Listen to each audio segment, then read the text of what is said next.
Franco Adami, allora oggi si inaugura un progetto all'insegna della biodiversità. In che modo il consorzio incoraggia queste iniziative?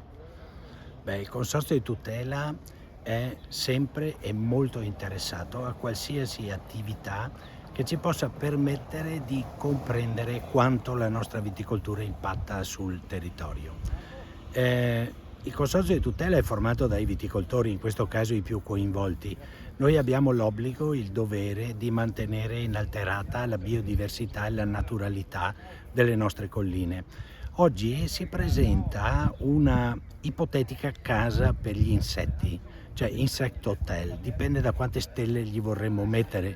Sarà premiato un progetto dei ragazzi dell'istituto del liceo artistico, perché in realtà può essere anche un qualcosa di bello da vedere interno ai nostri vigneti, ma di fatto è una casa per gli insetti che non siano api, che sono importanti anch'essi per mantenere la biodiversità all'interno del nostro territorio. La misura di quanto impattiamo è data proprio dalla presenza degli insetti.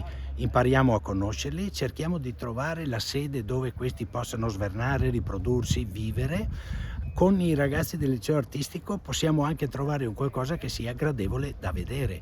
Questo insieme a quanto è utile ai viticoltori, in realtà per capire se le attività che svolgiamo siano impattanti e rispettose del territorio. Ne siamo già sicuri, ma ne vogliamo anche le prove.